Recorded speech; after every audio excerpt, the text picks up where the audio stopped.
Good morning, everyone. So surprisingly, one of the emails I'm not always so thrilled to receive is one inviting me to be part of an interview committee. Look, I'm grateful for the chance to provide input on the people we bring into the organization. That's awesome.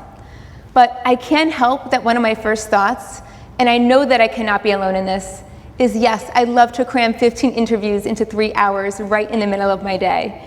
Because someone always has the great idea to work straight through lunch, right? So that by the last interviewee, you're thinking more about how to not make your stomach audibly growl and less about what this person who you should be giving your undivided attention to is really saying. But that's actually not why I dread interviews. The real reason is that they are typically filled with buzzwords, that fashionable education jargon we use to sound super professional. I'm convinced buzzwords fulfill their purpose for existence, especially at interviews. In fact, on many levels, I feel like we've almost trained our ears to scan for those words or phrases. And often they're the ones that we jot down in our notes as candidates are speaking. Sometimes they're baked right into our questions. But how often do we really probe for deeper understanding? Well, he says he uses a balanced literacy approach, so it must be true, right?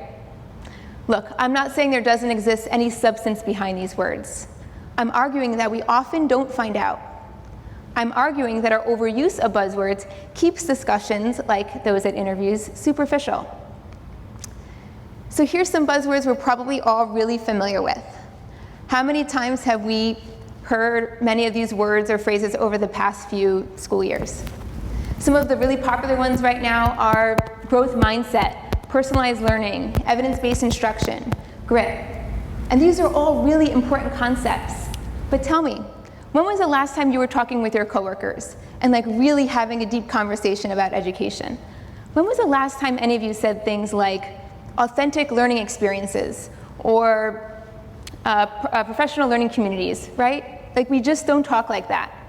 But I bet you those are the conversations where you get the best ideas, or where someone challenges your thinking a little bit, or where you might be willing to try something new. I think a big reason why that happens is because those discussions are real and they're honest. So why does a dialogue change when the audience changes? Why can't we keep those conversations honest and real like we do when we're just talking with our coworkers? Well, faculty meetings, staff development workshops, or other places buzzwords tend to make a big appearance. Have you ever caught yourself answering a question or commenting on something in one of those meetings, and you use your kind of go-to statements that have become part of your canned responses, and after you say it, you kind of think to yourself, wow, that sounded really good. Like someone should write that down.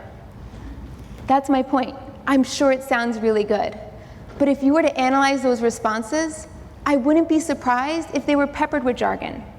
Look, I also had my go-tos. As a data specialist, I work with other teachers all the time.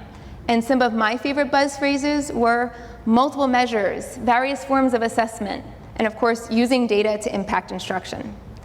See, we try to maintain this sense of competence and confidence in these formal settings, but is it at the cost of having real conversations?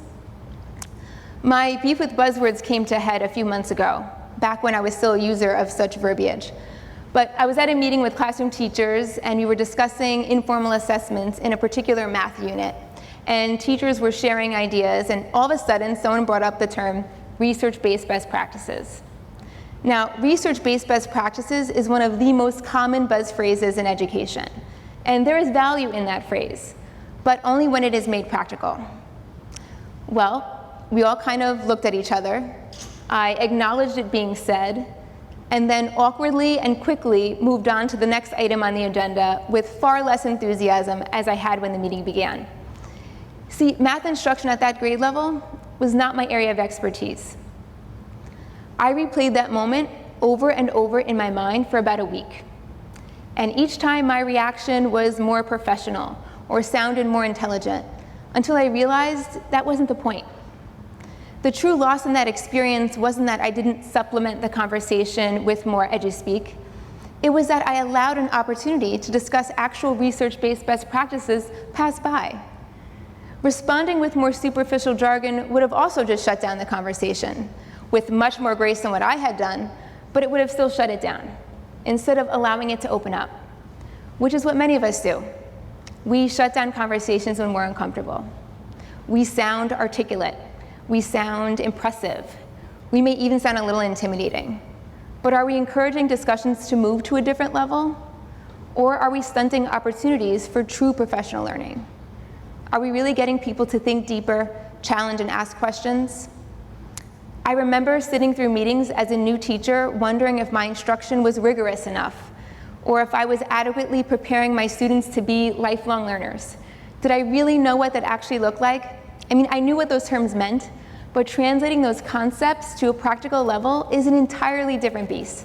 And I was too afraid to be the one to ask for concrete examples. We need to let go of the belief that if we're not using jargon, we don't sound professional or sophisticated. But my argument is, if we can explain behind the buzzwords, then the quality of what we're trying to communicate will still reflect sophistication, so we shouldn't worry. We're at a really great time in education where we're trying to think differently about teaching kids and about how we grow professionally.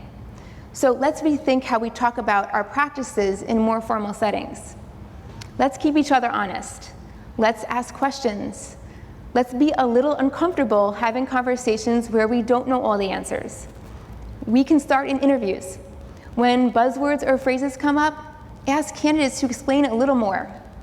I'd rather hear an imperfect response with substance than a perfectly polished answer littered with buzzwords with little explanations behind them. At meetings and workshops, we can commit to asking clarifying questions or seek examples when we hear buzzwords being used maybe a little too excessively. And we can find different, more real ways of explaining things when we would normally use them. I can tell you from personal experience that building awareness to kind of catch yourself when you're about to use jargon is not an easy habit to instill. But buzzwords are meant to be just that, fleeting language that reflect practices and philosophies that come and go in education. So let's not put too much emphasis on them, but let's embrace really talking about the concepts they represent. Our work is about the kids, so let go of the need to impress and just keep it real. Speak up, ask questions, think deeply about your work, and challenge others to do the same, but without any fancy jargon. Thank you.